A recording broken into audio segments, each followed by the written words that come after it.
كبيسو هادو هما البنات ديال اليوم. بمن غادي تزوج؟ واش غادي تزوج بشي وحده من هاد السلعه ديال كبيسو اخوتي الله يرزقكم بخير. والمصيبه الكبيره كاينه منقبه محجبه كتطلع مزوقه وكدير الكحول في عينيها، منقبه زعما منقبه، خصها تحترم حرمات النقاب وتعرف داك النقاب والقيمه ديال النقاب. لا هي طالعه دايره الكحول.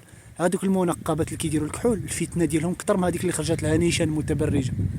بمن غادي نتزوجوا؟ بالله عليكم غير قولوا لي بمن غادي نتزوجوا. البنات طالعين مع الرجال في الجوالات في التيك توك في اللايف مباشر، كبيسوا ولا ما تكبيسوا اغلبهم شبه عاريات. تخيل معايا المراه كدير تحدي على المباشر في التيك توك مع راجل، وإلا خسرت الجوله كيحكم عليها انها دواش ولا تكب عليها الماء ولا تكب عليها النعمه ربي ولا دير عليها البيض ولا تكحل وجهها ولا. اش هاد المستوى وصلنا ليه؟ فين هي العفه؟ فين هي الحشمه؟ فين هو الحياء؟ اش هاد قله الحياء وهاد قله الحشمه اللي وصلنا ليها؟ اش هاد الفتنه اللي وصلنا ليها؟ تخيلوا معي بنات المسلمين كتطلع كتبهدل راسها قدام واحد دار معها تحدي، كتبهدل راسها قدام راجل، كتبهدل راسها قدام المسلمين، كتبهدل راسها قدام الالاف كيشوفوا فيها. واش غادي نتزوجوا بهذا النوع؟ قسما بجلال الله الى هذا الزمان اللي كيبغي يتزوج كانه كيدخل لشي معركه بدون سيف، يعني احتمال يبقى عايش احتمال يطيروا له راسه. هذا هو الزواج في هذا الزمان. الزواج في هذا الزمان كانك كتقمر، يعني يقدر طيح فيك شي زوجه صالحه، تقدر طيح فيك شي بنت الحرام تخرج عليك. ودابا ما اغلبهم العاهرات هما اللي كاينين بزاف، بنات الناس ما كاينينش، باش نكونوا واضحين قلال واحد النسبه كبيره بزاف.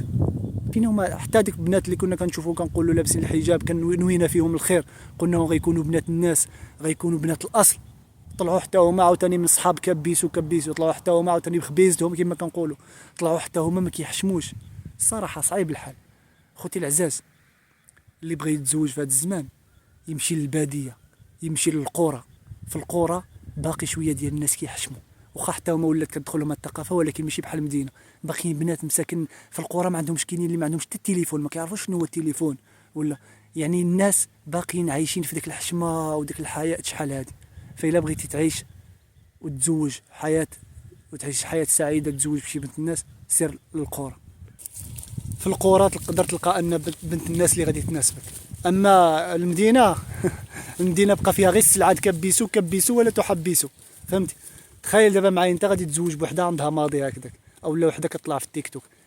المصيبه الاعظم انهم كاينين مزوجات وكيطلعوا هكذاك مزوجات، نعم مزوجات. فكيفاش هذا الراجل هذا ما كيغيرش على مراته وهي كتطلع في التيك توك مع الرجال؟ وعباد الله، وفينا هي الرجوله؟ ماتت الرجوله، ماتت. هادشي علاش اخويا العزيز الا بغيتي تزوج زوجه صالحه خصك انت تكون صالح، ماشي عاوتاني داك كاينين واحد بزاف ديال الرجال يكونوا فاسدين، عندهم ماضي فاسد، ماضي كله زينه كله فساد، كيقول لك انا بغيت الزوجه الصالحه في الاخر. اولا كاينين داك العاهرات عاوتاني حتى كيشبعوا من الحرام ويشبعوا من الفساد، كتجي كتقول لك انا بغيت شي ولد الناس يسترني. انت راك عريتي راسك، كيفاش غادي يسترك؟ وإلا جا شي ولد الناس يخطبها كتبقى تشرط عليه وكذا، زعما ديك البيفه العفيفه، وهي الفعايل ديالها ديال الشياطين في الماضي لا يعلمها الا الله. فاتقوا الله. الا بغيتي الزوج الصالح فراه خصك انت تكون صالح، بغيتي الزوج الصالح خصك انت تكون صالحه، بغيتي خويا العزيز الزوجه الصالحه خصك انت تكون صالح. عندك جبرك الله انا تلعب فيها العشرة تقول نمشي نعيش حياتي في الحرام وكذا ومن بعد نجي نتزوج وكذا، راه ربي ما معاش لا حيلة مع الله، راه ربي كيشوف كل شيء، ربي كيعلم ما في نوايا الانسان وكل شيء كيمشي على النيه ديالو. كانت النيه ديالك صافيه وصالح ربي يجيب لك زوجه صالحه، كانت النيه ديالك فاسده ربي غادي يرزقك على حساب النيه ديالك. لا تنسوا مشاركة المقطع مع من تحبون. إذا شفتوا شي واحد أنه يقدر يستفاد من هذا المقطع فشاركوه معه، حملوا الفيديو، شاركوا الفيديو مع الناس. أحبكم في الله، سلام.